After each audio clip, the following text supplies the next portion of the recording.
Olá pessoal, bem-vindos ao On The Rocks, um podcast destinado ao montanhismo e à escalada. Eu sou Eliseu Frechu e no episódio de hoje eu converso com o montanhista Silvério Neri, uma das pessoas responsáveis pela organização do nosso esporte no Brasil. Silvério, é um grande prazer estar te recebendo para esse bate-papo no On The Rocks. Você é uma pessoa que iniciou todo esse processo de organização do nosso esporte no Brasil, do montanhismo, da escalada. Pô, montanhista de velha data, fez um monte de coisa legal, conhece um monte de gente interessante, conhece bem da colcha de retalho que é o montanhismo brasileiro, de norte a sul, conversou com todo mundo, armou essa trama toda, né? Silvério, muito obrigado por ter aceitado o convite. Obrigado a você, Eliseu, pela oportunidade. Estamos aqui de quarentena, então tem que aproveitar o tempo para coisa útil, né? Exatamente. Silvério, vamos começar você explicando como que você se envolveu com o montanhismo, cara. O montanhismo, a escalada, se já veio isso de outros esportes, sei que você fazia motocross, você é É jussara. verdade. Eu sempre digo que o meu negócio é mato e morro, né? Porque, de alguma forma, é isso que prevaleceu, né? E eu fazia motocross nos anos 80, na época que saiu a XL e a DT, mas eu sempre tive interesse pela montanha. Eu comecei, quando eu tinha meus filhos pequenos, a gente ia para Visconde de Mauá, a gente subia morro com eles nas costas e tudo mais. Mas depois isso foi pegando cada vez mais forte. Na época da moto, eu ficava olhando aquelas montanhas maiores, as paredes grandes. Eu cheguei a fazer viagem de moto aí na região de São Bento. Fiz uma época 10 dias de moto sozinho, só de trilha. E passei perto do baú. Então isso aí já ia ficando na minha cabeça, na minha imaginária, assim, né? Quando eu cheguei mais ou menos nos anos 90 e eu comecei a me interessar porque tinha o meu amigo Manuel Morgado, que hoje é guia de montanha, conhecido e tudo mais. Ele foi fazer curso de escalada no Nepal e na época ele mandava carta em papel para gente, né? Nessa época era papel, né? E ele mandou uma longa carta contando do curso dele, com os Sherpas lá no Nepal. Aquilo, porra, foi uma mosca que acabou mordendo, né? E eu comecei a ficar cada vez mais empolgado com a ideia. E quando ele voltou para o Brasil, mais ou menos em 90, 91, a gente fez umas caminhadas, foi para Itatiaia. Aí eu resolvi que eu ia começar a fazer aquele negócio a sério. E fui me interessando, me envolvendo com um grupo de caminhada, pessoal da época que tinha feito curso de guia na Freeway, aquela turma toda, que tinha um grupo grande que fazia travessia. Aí eu me interessei por isso, fui me equipando, comecei a fazer travessia a pé pela Mantiqueira, Itatiaia e coisa parecida ali, Marins, Itaguaré. E aí um dia eu pegava o mapa do IBGE, né, aqueles topográficos, e às vezes ia com a família, né? Meus moleques nessa época tinham 6, 7, 8 anos, eu acho, o Daniel. E um dia eu peguei o mapa do baú e falei, pô, vou subir essa pedra, né? Já passei por perto e tal, e resolvi subir no mapa acompanhando a trilha do mapa do IBGE, que na verdade era a trilha, inclusive a Estrada do Paiol era a trilha no mapa, né? O mapa é de 74, 75, sei lá o quê. E fomos a pé, fomos de carro até o Paiol e subimos de lá até o baú, não sei o quê. Quando eu cheguei, e os meninos nem subiram até lá em cima na escada, a gente nem sabia como que era. Era muito legal isso, descobrir, pô, tem uma escada aqui, né? Vamos lá. E chegando lá em cima, eu vi uma turma escalando no baúzinho. Aí eu falei, isso aí é o que eu quero fazer. Na descida, eu parei aí em São Bento para comer um sanduíche na praça, em frente ao mercado. E você morava lá, do lado. E tinha uma placa escrito assim, cursos de escalada. Eu falei, acho que é hoje mesmo. Aí eu fui aí, toquei na sua casa e me candidatei a um curso de escalada. Isso foi em 91, se não me engano, né? E daí que eu comecei a escalar. E foi indo, né? Quer dizer, eu fui escalando, nunca tive meta de performance. Minha meta sempre foi de conhecer lugares e fazer a coisa bem feita, né? Escalar o melhor que eu conseguia. Eu nunca fui um grande escalador de grau e tudo mais, mas eu sempre procurei ser eclético, né? Aí continuei escalando, continuei fazendo caminhada e fui conhecendo cada vez mais gente. E bem resumidamente, né, ao longo dos anos, com esse conhecimento, a facilidade que eu tenho de relacionamento, comecei a frequentar também os ginásios, né, que começaram nessa época. Paulo Gil fundou a 90 Graus, acho que em 90, por aí, 90, nessa época mesmo. Começou esse negócio de resina no Brasil, acho que começou em 89, se não me engano. E eu lembro que o Paulo Gil ele copiava as pedras, né, para fazer a garra. Ele fazia molde a partir de pedaço de pedra que ele pegava e fazia molde para a garra de resina. E a primeira academia a 90 Graus foi feita nesse estilo, né? Acabava com a mão da gente, né? E aí eu conheci esse pessoal da esportiva, fui conhecendo as pessoas. Quando chegou mais ou menos no final dos anos 90, que eu já tinha feito até bastante coisa, e já tinha ido para o Nepal 2 vezes, já tinha feito trekking de altitude, etc. e tal. Eu conhecia muita gente no meio de escalada, em geral. Aí começou um movimento lá do pessoal do Rio, que começou a questão no Rio sempre teve os problemas de grampo em excesso ou grampo a menos, aquelas brigas lá do pessoal dos clubes entre eles, formação de guia, eu sou guia, você não é, aquela briga toda. Eu falei, pô, isso aqui precisa tô sentindo falta de uma organização nessa bagunça. Ao mesmo tempo, começou também, digamos assim, ambiental, né? Começou a ter muita gente na montanha. Teve uma época do começo das corridas de aventura que entrou um monte de gente na montanha que não era exatamente do meio. Era um pessoal que vinha de academia, de malhação, de fitness, e que achava que a montanha era um bom lugar para treinar. E não é exatamente como a gente pensava que tinha que ser, né? A gente sempre achou que a montanha era tipo um santuário, um lugar que precisava ser preservado, etc. e tal. Então essa questão ambiental também começou a pegar. O nego achava que podia grampear qualquer coisa, grampear de cima para baixo, de baixo para cima. Então existiu assim um espaço no final dos anos 90 para uma organização, uma institucionalização. E isso começou a ser trabalhado muito forte no Rio de Janeiro. Surgiu, na época a gente trabalhava muito por e-mail, tinha os grupos de e-mail, né? Não existia ainda esses WhatsApps, né? Acho que nem ICQ nessa época tinha. Aí começamos com o e-mail, tinha aquela lista da Rangon, que começou também muita gente a dar palpite lá e dar opinião, e eram opiniões boas, né? Tinha textos grandes nessa época nos e-mails. E no Rio surgiu o movimento Interclubes, e que em 99 de 99 para 2000 acabou resultando na fundação da FEMERGE. Aí nós começamos uma coisa parecida em São Paulo, né?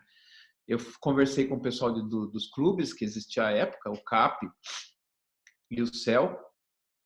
Nós fundamos aí o clube em São Bento, na época, o CMSM, porque tinha uma conversa, né, que na verdade nem é regra, não é lei, mas existia uma conversa de que só podia fundar uma federação se tivesse 3 clubes, né, no estado. Então a gente só tinha 2 em São Paulo. A gente fundou o CMSM em São Bento para poder chegar nesse número de 3, mas era um clube representativo, tinha bastante gente. Você, a Mônica, o pessoal que escalava aí na época se engajou bastante, né? O pessoal até de Campos, lá da Alto, se envolveu, né? O pessoal, guias de turismo, etc. e tal. E conseguimos, depois de um ano de muita conversa, de montar um estatuto em comum acordo entre esse grupo todo, fundar a FEMESP. Em 2002, nós trabalhamos praticamente um ano só na montagem do estatuto. E assim foi indo, né? Quer dizer, com isso, a gente conseguiu ter uma representatividade. Em 2000 foi fundada a FEMERGE, em 2002 a FEMESP, em 2004 a CBME. Também foi fundada, para a gente não esquecer de ninguém, né? Nessa mesma época a FGM começou até mais cedo que a gente, a FEPAM, a FEMESC, depois a FEMENG, e a CBME surgiu no meio desse caminho como a gente dizia na época que era para colocar um boné Brasil, né? A gente tinha um boné São Paulo, o Bernardo na época tinha um boné Rio de Janeiro, e a gente junto tinha um boné Brasil para conversar com as instituições, com o ministério, com quem quer que fosse. E foi assim que a coisa andou, quer dizer, era um movimento que foi de baixo para cima, de montanhistas preocupados com a situação, de ter um buraco de autoridade, de regra, de conduta ética no meio, principalmente conduta ética. A gente nunca quis impor regra para ninguém. A gente sempre colocou as coisas como recomendações. Um código de ética, como foi criado na época, sempre foi colocado como uma recomendação do que seria uma boa conduta na montanha.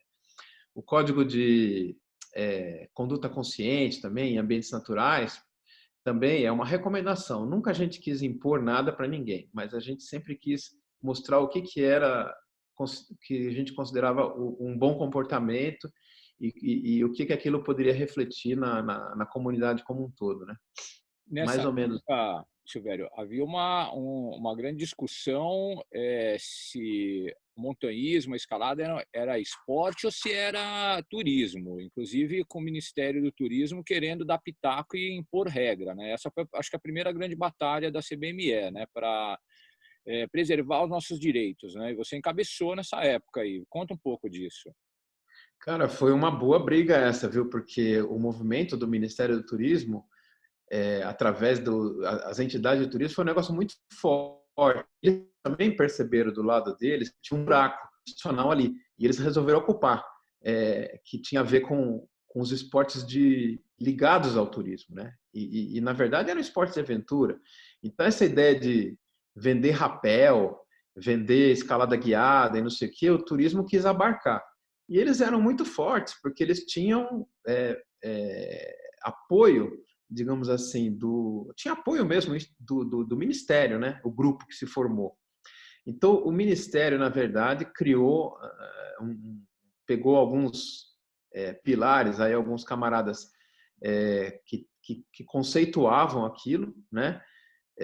Que tinha um cara que até que escrevia na Veja, o Cláudio de Moura Castro, pegou também, juntou esse camarada e mais o grupo dele com aquele pessoal da Bahia, do Instituto de Hospitalidade, e resolveram que as atividades de esporte ligadas ao turismo no turismo e iam ser normatizadas via normas ABNT.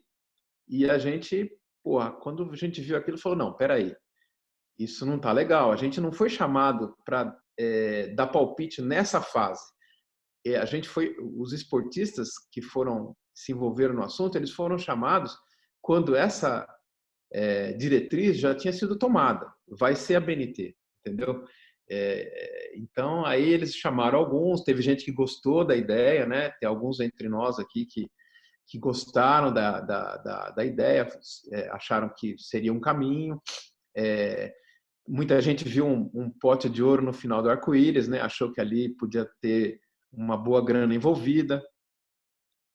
E da mesma forma que a gente trabalhava em grupos de e-mail, eles também criaram um grupo de e-mail, né?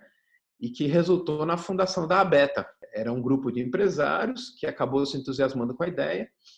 E quando a ABETA foi fundada, imediatamente o Ministério do Turismo afirmou um convênio com eles, milionário, né? Para falar o português correto, era alguns milhões de reais na época, né? Para incentivar quer dizer, para que a Beta se firmasse como entidade representativa, né?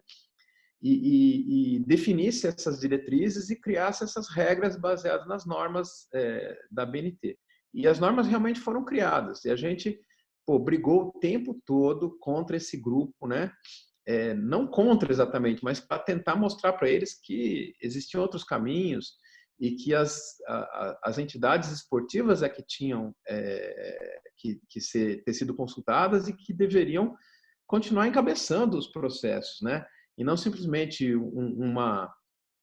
porque existe uma diferença muito grande, né? Você ter uma entidade que congrega guias que vendem um serviço e uma entidade de montanhismo como a CBME e as federações dos clubes que eram baseadas em trabalho voluntário dos clubes, né?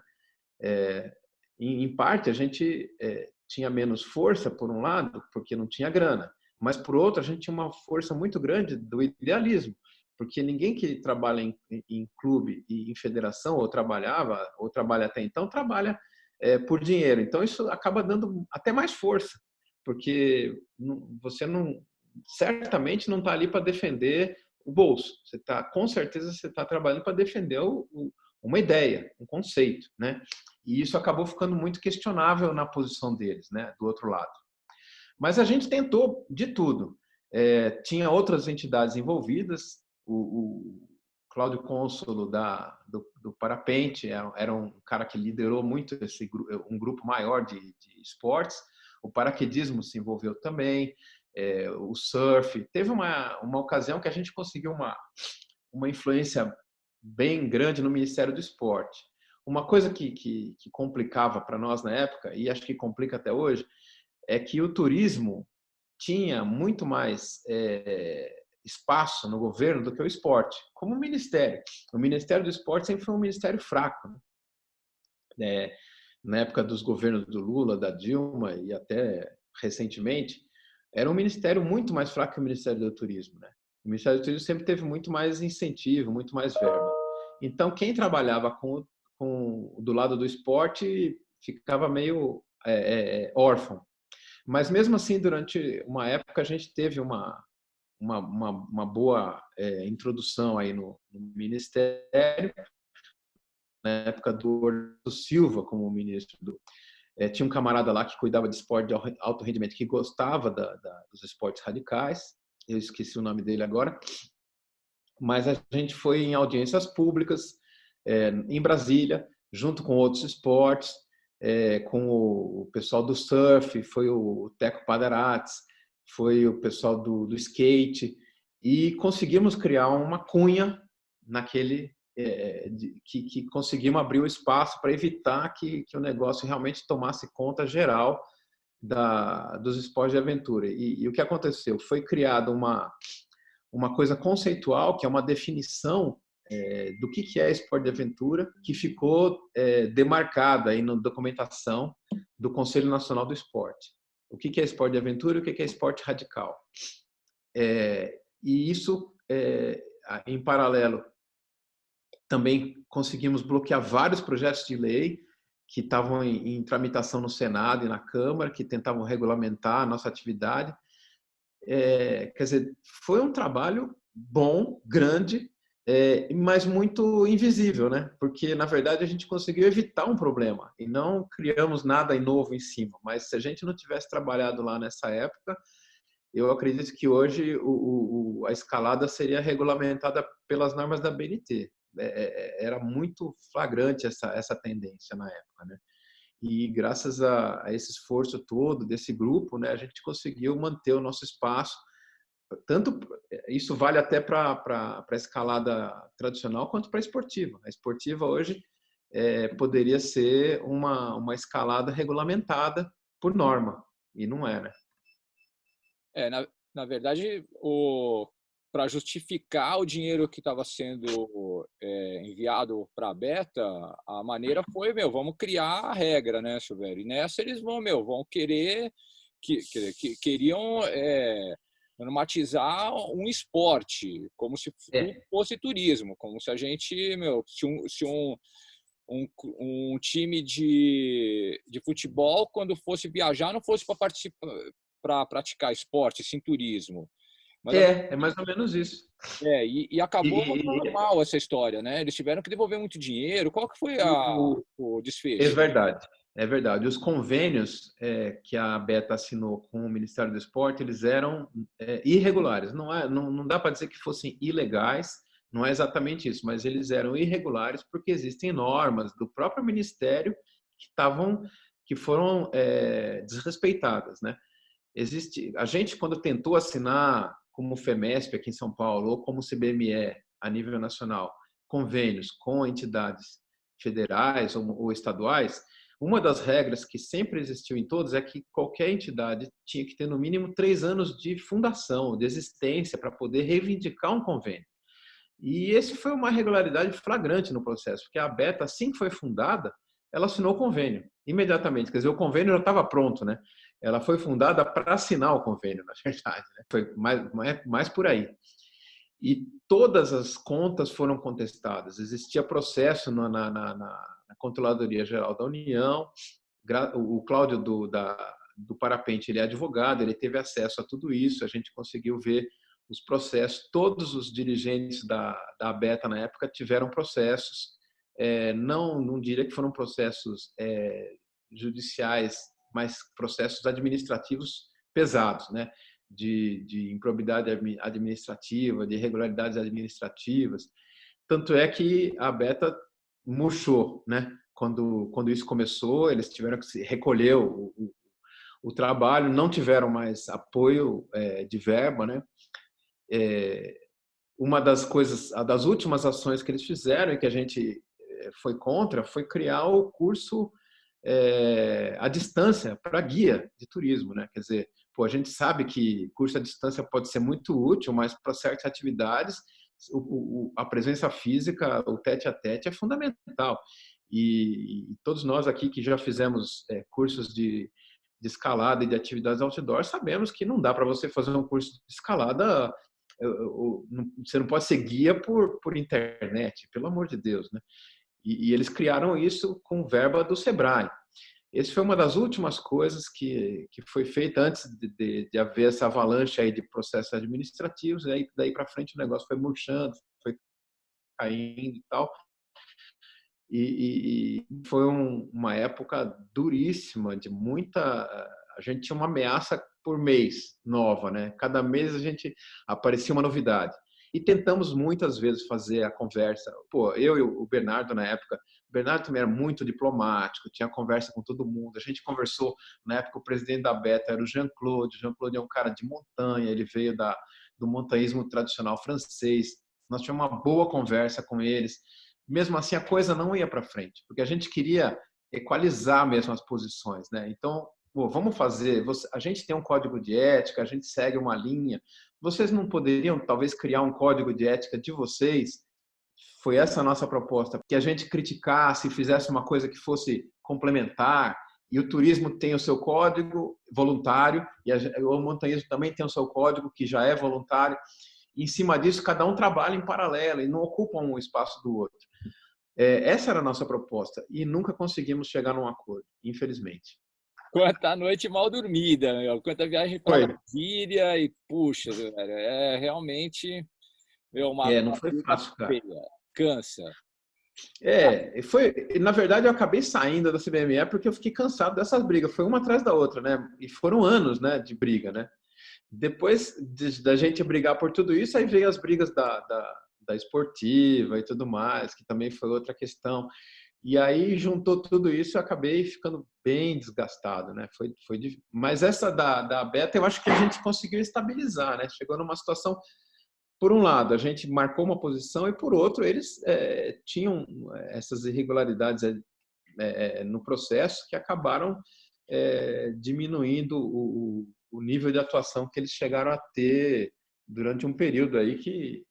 Porque, assim, vamos supor, se a gente tivesse assim, o mesmo nível de incentivo que eles tiveram, cara, a gente teria feito miséria. Eles tiveram, no primeiro convênio, eles ganharam foram 3 milhões de reais, entendeu? E eu tinha feito um cálculo assim, que a gente poderia ter criado um processo de homologação de guias de montanha no Brasil com algo entre 500 mil a 1 milhão.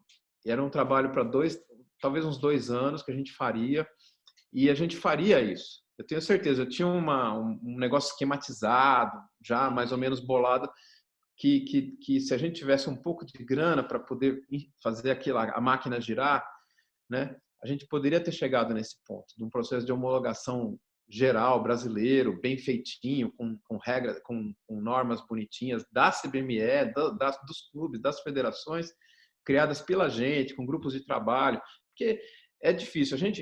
Grupo de trabalho voluntário, dá para você fazer certas coisas, né? Mas tem coisa de longa duração, essas coisas de muito longa duração, de 2 anos, 3 anos de trabalho, você não consegue manter o grupo afinado e unido trabalhando se não tiver um pouco de dinheiro para pagar algumas funções. Algumas funções têm que ser tipo algumas forças-tarefa, algumas coisas que tem que ser remunerada. Não dá para manter todo mundo trabalhando 2, 3 anos seguidos num assunto, focado, sem um pouco de dinheiro, né? E isso a gente nunca teve. Tá, na história recente, eu me lembro também que houve uma dissidência, né, do pessoal da esportiva. Pô, no início era tudo a mesma coisa, os É, é. campeonatos, a montanha, todo mundo junto, você faz uma coisa uma hora, está fazendo outra coisa, depois realmente começaram a aparecer cenário da competição, conforme É. os ginásios foram aparecendo. Isso era tudo tocado pela CBME, né, Silvério? Foi. Quando a gente começou a FEMESP aqui, eu tinha 3 pilares, e a CBME também, né? Na verdade, acho que as federações no início tinham esses pilares. Um era a parte, vamos dizer assim, ambiental, a outra era a parte de formação do montanhista, da parte ética e técnica de formação, e a terceira pilar era a esportiva. Quando a gente começou a FEMESP, nós fizemos um campeonato aqui com 6 etapas, Campeonato Paulista. Tinha 2 de boulder, tinha 3 de boulder e 3 de escalada guiada. 2 em cada ginásio. Era Casa de Pedra, 90 graus e Crux, que na época existia a Crux ali na E Casa Verde. Murphy, né? Casa Verde, é verdade.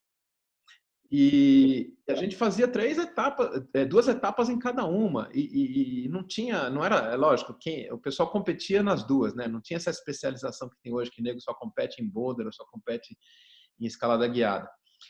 Mas era um pilar da federação. A gente fez campeonato muitos anos, fazia campeonato escalada. Quando eu montei a FEMESP, eu conversei com os clubes e com os donos de ginásio. Foram 2 conversas para poder obter o apoio para a fundação da federação. Não saiu do nada. Eu avisei, eu conversei e falei: escuta, o que vocês acham? Nós vamos fundar uma federação, vamos fazer um campeonato? Pô, os caras acharam legal. Embora até duvidasse da nossa capacidade de tocar aquele assunto, né? Pô, será que vocês vão conseguir fazer isso e tal? Vamos tentar. Pelo menos se vocês no mínimo ajudarem, apoiarem e abrirem suas portas para a gente fazer campeonato aí dentro, acho que a coisa vai. E foi, né? Fizemos campeonatos de 2002 a 2004, foi o auge, assim, foi um sucesso. Foram 3 anos de crescimento. Aí depois começaram a ter uns problemas, tal, mas ainda assim a gente manteve aquilo. Nós tivemos brasileiros ótimos até 2008, 2009, se não me engano. Eu me lembro que em 2008 teve uma final de brasileiro na Casa de Pedra, ali quando a gente começou nem tinha a Casa de Pedra aqui de Perdizes, só tinha lá do Morumbi, da Rua da Paz. Mas teve uma final aqui nas Perdizes que tinha TV, por pouco não entrou ao vivo. Foi um negócio assim, a TV Record foi para lá com um carro daqueles de antenão para transmissão ao vivo. Eles iam transmitir a final ao vivo. A gente até ensaiou como que ia ser aquilo. Na hora que ia entrar, inclusive era o Cezinha que estava na final e acho que ganhou nesse dia, teve um acidente de um caminhão, não sei aonde, com ônibus, e a Record deu preferência para o acidente, né? Bem típico lá da Record, né? Prefere o sangue, né? E foram para o acidente em vez de mostrar a escalada. A repórter que estava com a gente ficou puta da vida. Falou: puta, que sacanagem. Me tiraram o filezinho que estava pronto ali para ser mostrado. Mesmo assim, apareceu. A gente chegou a fazer campeonatos em área pública, né? No Parque da Juventude, no Ibirapuera. Esses campeonatos entraram na programação até da Globo. A gente teve programação espontânea no SPTV, de mostrar o campeonato no Parque da Juventude, né, e tudo mais. Esse parque é onde fica o Carandiru, onde era o Carandiru antigamente em São Paulo, né, que virou parque público, por sinal muito legal. Graças a todo esse trabalho, né? E aos poucos aquilo foi ficando meio estranho, assim. A competição foi perdendo um pouco o entusiasmo dos atletas e do público. A gente no início não sabia bem porquê, né? Os campeonatos foram diminuindo um pouco de volume, né? Isso não só em São Paulo, no Brasil inteiro. O Paraná tinha bons campeonatos, o Rio de Janeiro tinha bons campeonatos. Aqui, a fórmula que a gente encontrou, institucional, era ter um clube voltado para isso. Em São Paulo era a APE, Associação Paulista de Escalada Esportiva. Ela funcionava como se fosse uma diretoria de competição dentro da federação. No Rio e no Paraná, eles usaram o mesmo modelo. Também eles criaram clubes que funcionavam como diretorias de competição, que cuidavam exclusivamente da competição. Porque tinha, lógico, sempre teve suas peculiaridades, né? A gente, no montanhismo, o cara que é filiado ao clube, geralmente ele tem que passar por um curso básico, etc. e tal. Na escalada, ia ter o mesmo nível de exigência, senão a gente não ia conseguir atrair o pessoal que só quer, que gosta de escalar só em artificial. Então, esses clubes eles tinham uma flexibilidade maior para trabalhar com seus associados, e eles também coordenavam basicamente o processo dos campeonatos. Mas isso, a partir de 2009, 2010, foi murchando, né? Tanto é que esses clubes foram sumindo. O do Paraná e do Rio, eles desapareceram até antes do de São Paulo, né? E aí surgiu essa história do IFSC, da escalada a nível internacional. Desde a fundação da CBME, já era separado. Já existia, não existia ainda o IFSC como federação independente. Existia um comitê de escalada de competição dentro da UIAA. A UIAA é a unidade, é a FIFA do montanhismo, né? A União Internacional das Associações de Alpinismo, que existe lá desde do começo do século passado, né? E que é a tradição oriunda, obviamente, do montanhismo tradicional, montanhismo de escalada em gelo e neve na Europa. Mas a partir do final dos anos 80, quando começou a escalada em resina, escalada em competição, então ficou claro que aquilo era uma atividade diferente. E o próprio UIAA, então, acabou criando esse comitê interno de competições. Só que para as federações internacionais, na época que a CBME foi fundada, o Brasil ele era afiliado ao IAA graças ao CAP, o Clube Alpino Paulista. O Clube Alpino Paulista pagava a anuidade da UIAA e com isso o Brasil tinha uma representatividade lá. Quando a CBME foi fundada, a conversa com o CAP foi, bom, a CBME, por favor, vocês podem assumir essa bucha? E realmente era uma bucha, porque era uma grana. E eram 2 anuidades.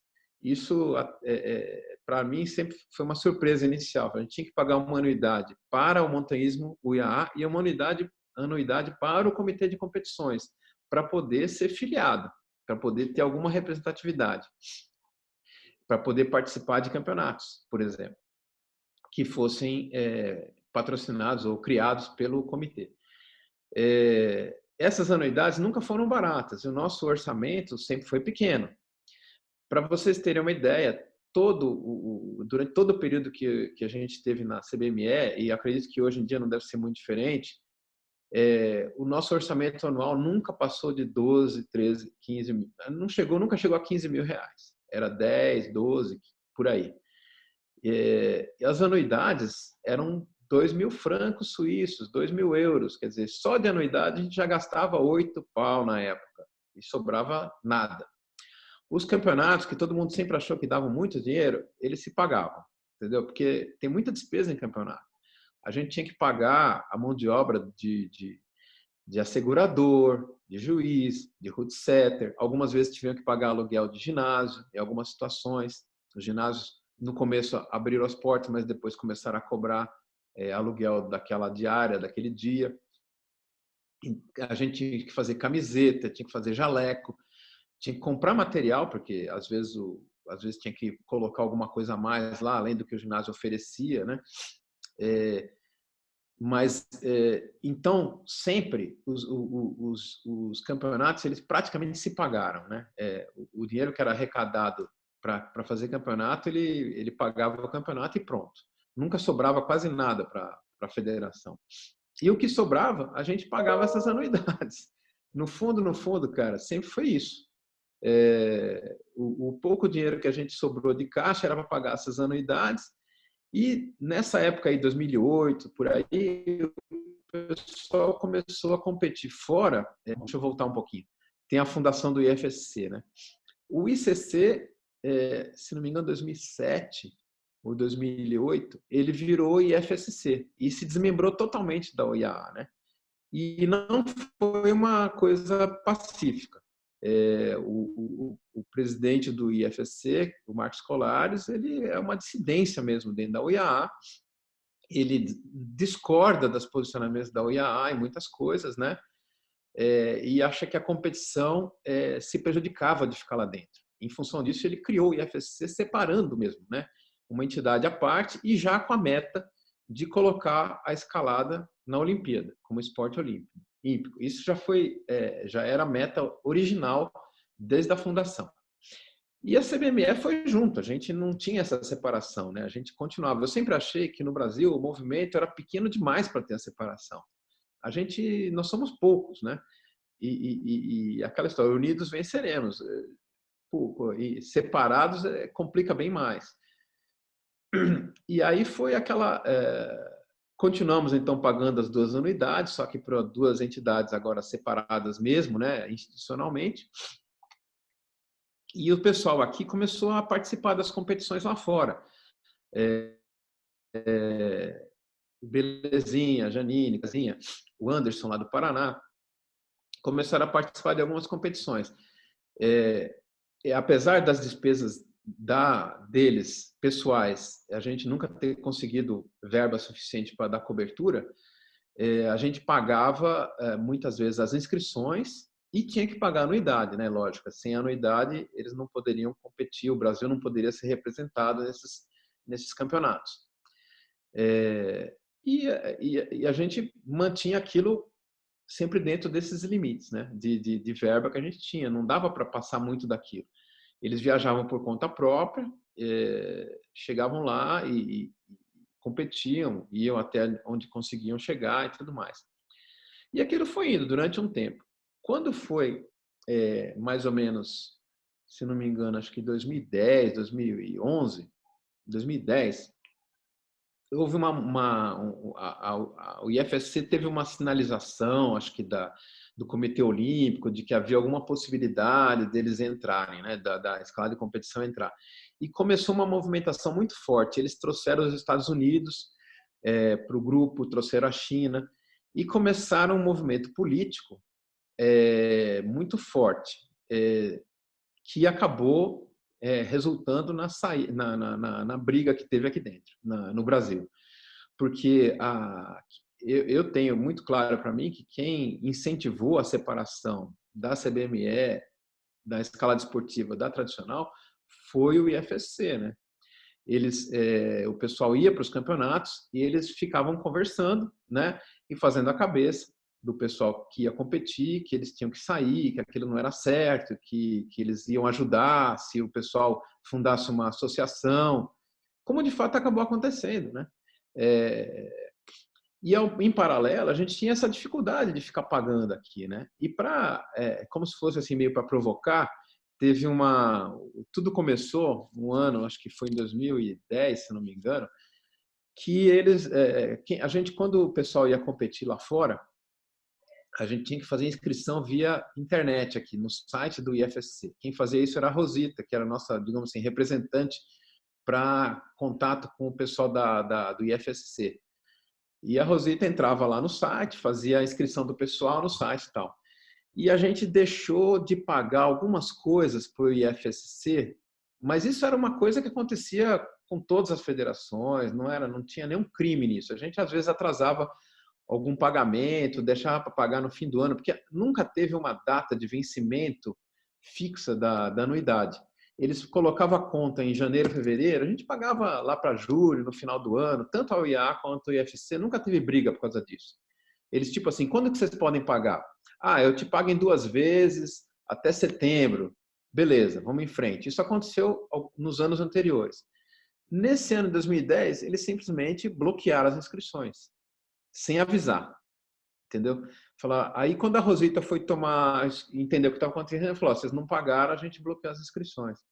Então foi mesmo sabe, uma espécie de uma provocação para dizer: olha, ou vocês cumprem o figurino direitinho ou vocês estão fora, né? E aí começou realmente o problema, porque os atletas jamais entenderam do jeito que eu estou comentando aqui, né? Eles sempre acharam que a gente era incapaz, ou que tinha feito alguma coisa errada, ou por que estava devendo. Essa história, né? Que hoje em dia a gente vê muito na política, né? Sempre o político, o burocrata é pilantra e tudo mais, sempre acaba caindo nisso. E a gente negociou as dívidas passadas, tinha dívidas, eles cobravam coisas que não eram exatamente devidas, teve toda uma negociação, tinha misturado inscrições antigas de atletas que a gente não tinha conhecimento aqui, que não tinham sido pagas por falha mesmo. Os caras não eram organizados. Da mesma forma que a gente às vezes até era um pouco mais organizado do que eles. Eles também tinham seus controles bagunçados lá. Ah, já pagou, não pagou, cadê o recibo, sabe? Tinha recibo em papel, os atletas iam na competição e pagavam em mãos para o representante do IFSC. E ele dava um papelzinho, ou às vezes não dava. Então, sabe, não era uma coisa assim bonitinha, tipo contabilidade. E aí foi uma discussão, o que faltou, o que não pagou, e pagamos, tudo bonitinho. Não, ninguém ficou sem competir por causa daquilo. Nós pagamos naquele ano, as inscrições foram reabertas e quem queria ir foi. Quem estava com um plano de ir e sempre aconteceu assim, né?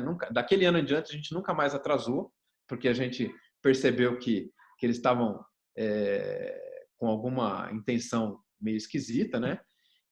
E aí começou um movimento, né? Quer dizer, os atletas iam para lá, eles começaram, tá vendo? Os caras não pagam, não sei, começaram a falar mal da gente, né?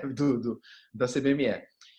E ficou claro, inclusive eu questionei isso para eles, né?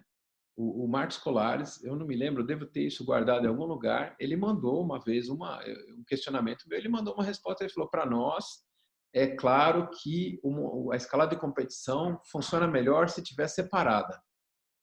Nossa política é essa e nós vamos seguir nessa linha. E incentivaram realmente a fundação da ABE, né? Aí eu já não sei dizer exatamente, mas até onde eu sei, com isenção de anuidades durante um período, etc. e tal, para facilitar a criação da associação. E aí, quer dizer, eu tentei evitar até o último momento, mas, por um lado, também o montanhismo tradicional, o pessoal da Federação do Rio, principalmente, tinha uma questão com relação a isso, né? Porque como os campeonatos praticamente se pagavam, então a esportiva não arrecadava, ficava no 0 a 0. E as anuidades da UIAA e do IFSC, elas acabavam vindo das anuidades das federações, né? Então, em outras palavras, o montanhismo tradicional é quem pagava a filiação ao IFSC, né? Isso é verdade. A realidade era essa na época. Quem pagava a filiação ao IFSC era a anuidade das federações e em grande parte representada pelo montanhismo tradicional e não pela escalada de competição.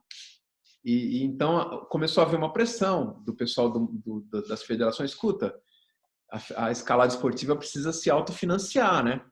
E nós ficamos uns 2 ou 3 anos com esse programa tentando ver se a escalada de competição se autofinanciava, e isso não aconteceu, né?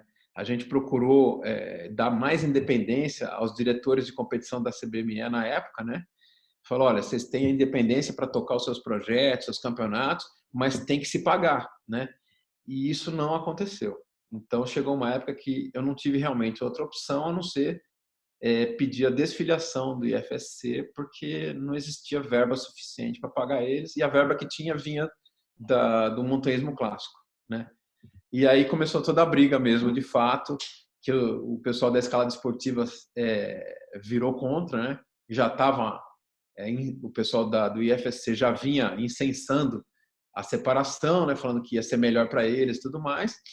E quando isso aconteceu, foi como dar a pá de cal mesmo, porque aí a separação praticamente ficou inevitável, né? Aí tivemos um período duro de muita discussão, muita briga. Tentei segurar um pouco ainda uma composição, que a Associação de Escalada Esportiva ficasse vinculada à CBME de alguma forma, mas aí realmente o negócio o desgaste já era muito grande dos dois lados, tanto do lado do montanhismo tradicional, dos representantes das federações, quanto do lado da escalada esportiva. Ninguém mais aguentava olhar na cara do outro. A briga era séria, eu fiquei no meio dessa discussão. Para mim foi um fracasso diplomático, não consegui fazer as pessoas se entenderem e acabou separando mesmo, como você sabe. Silvério, houve um distanciamento não só físico, como também filosófico, para essa galera que hoje foca nessa competição Olimpíadas. A coisa mudou, o conceito, a filosofia? Quando em 2000 acho que foi 11, eu tenho uma sobrinha que mora em Munique. Calhou a oportunidade de visitar ela e participar de uma reunião do IFSC em Munique. Nessa época, foi a primeira movimentação em rumo à Olimpíada. Não é essa mesma que aconteceu agora, que está acontecendo agora. Era uma movimentação com pouca chance de sucesso, mas eu conhecia as pessoas. Eu conhecia o Marcos Colares, conhecia os outros chefes de federação. E para mim ficou claro o seguinte: existia um apoio grande da China, que é onde tem bastante grana, né? A China apoiando com grana o IFSC. Existia um apoio forte da Federação Alemã também, da Federação Francesa, inclusive teve uma dissidência na época da Federação Alemã, que saiu da UIAA, etc. e tal, um pouco depois disso.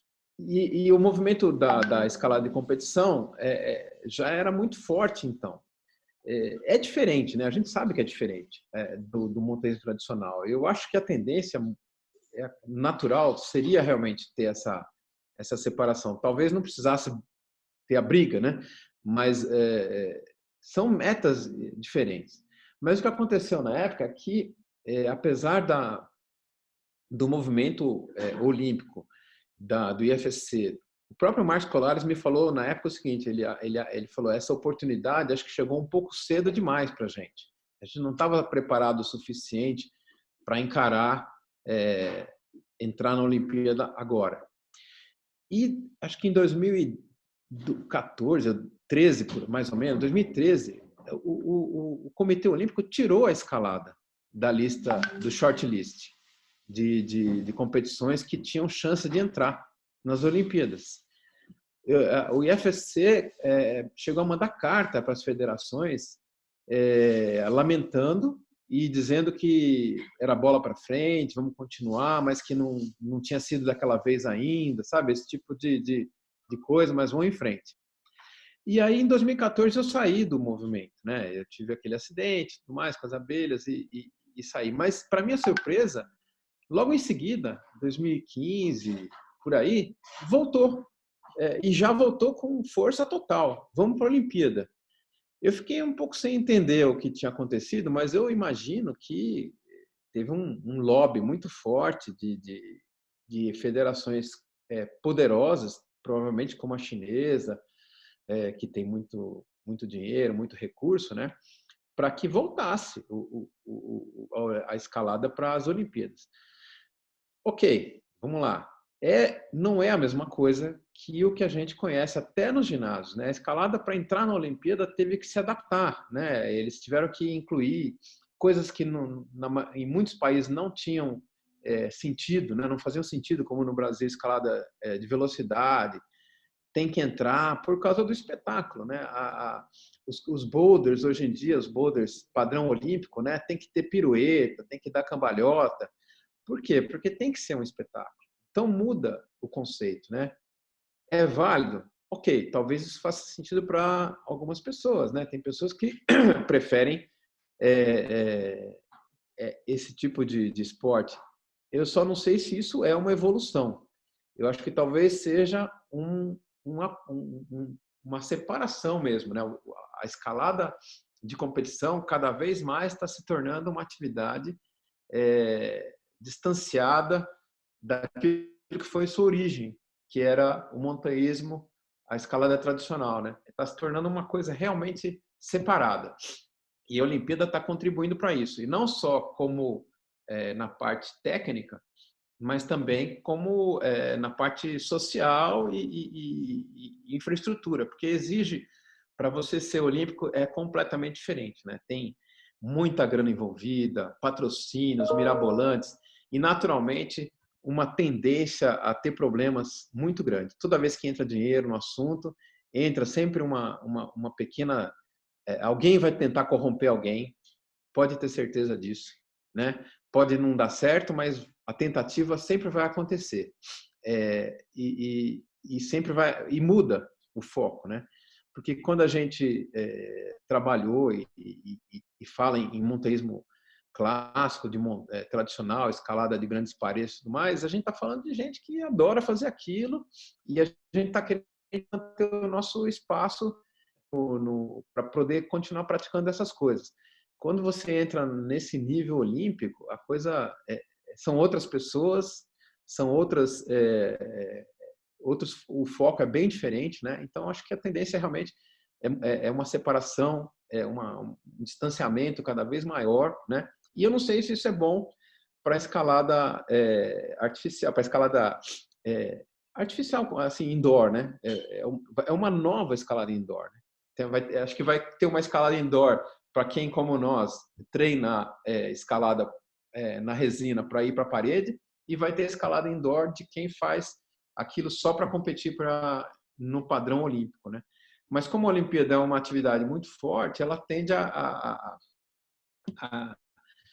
dar essa regra, a mandar como diretriz, né? Vai acabar mandando, a diretriz olímpica vai acabar mandando em quem resolver seguir essa linha. Você foi protagonista, mas também observou durante muito tempo tudo o que acontece no cenário da escalada, né? Você viu as ações, as reações, as consequências de tudo o que aconteceu. Como que você enxerga o futuro, né? De alguém que, pô, como você, mesmo disse, pô, foi nas primeiras expedições dos primeiros brasileiros lá no Nepal, depois nos Andes. Como que você vê esse caminho que a gente está seguindo, Silvério? O que você vislumbra? Eu tenho um monte de dúvida, porque eu vejo assim, o montanhismo clássico, tradicional, ele enfrenta muitos problemas hoje em dia, pela simples perda do espaço físico. Na época do Hillary, ou do Eric Shipton, ou daqueles caras que foram explorar os polos, tem um livro do Eric Shipton, que é um montanhista, um inglês fudido, que abriu muita coisa aí, chama-se Blank on the Map, um branco no mapa. Naquela época existiam muitos brancos no mapa, né? As pessoas iam explorar, a aventura era uma aventura de verdade, quer dizer, você não sabia o que você ia encontrar. Esse livro, Blank on the Map, ele fala de uma exploração no Karakoram, que era uma cordilheira totalmente desconhecida. Nunca tinha sido pisado nesses lugares, né? Pessoa nenhuma, nem nativo, nem europeu. E eles iam para lá, faziam a trouxinha deles, né? Era simplesmente farinha para fazer pão, né? Que os caras levavam e tinha que durar 6 meses, né? Os caras ficavam 6 meses sem contato com nenhuma cidade, levavam material de topografia para desenhar os mapas da região. E essa expedição que eles fizeram no Karakoram, eles subiram por uma geleira enorme daquelas, Baltoro, não sei, não me lembro qual, que leva 10, 15 dias de caminhada para chegar no topo, na parte mais alta da geleira. Chegaram lá em cima, uma expedição com muita gente, com acho que 15 caras e tal. Eles se separaram em 3 e cada um desceu para um país diferente. E foram se encontrar na Inglaterra 1 ano e meio depois, né? Então, esse tipo de aventura não existe mais no mundo, no planeta. essa isso era uma coisa muito forte no montanhismo, uma coisa que atraía muito as pessoas. Hoje em dia, a gente perdeu, né? Quer dizer, o planeta está todo mapeado, a gente faz trilha com GPS em praticamente qualquer parte da superfície do globo, né? Hoje em dia, eu faço mountain bike, eu fico pesquisando trilha de GPS aqui, tem um monte de trilha de GPS, GPS track para fazer mountain bike, caminhada em qualquer parte do mundo, né? Então, o espírito não é o mesmo. Você não consegue mais reproduzir aquilo que os grandes aventureiros tiveram para descobrir, para se aventurar e descobrir os lugares. A dificuldade técnica e física vai continuar existindo, mas o conceito vai mudando, né? Quer dizer, hoje em dia, isso é fácil de ver nas expedições pagas do Himalaia, né? Quem vai para o Everest hoje em dia, se você tiver um bom preparo físico, um bom organismo e $50 mil, você vai para o Everest, né? Você paga lá 50, 100 mil dólares e vai. Não vai deixar de fazer o Everest por causa de...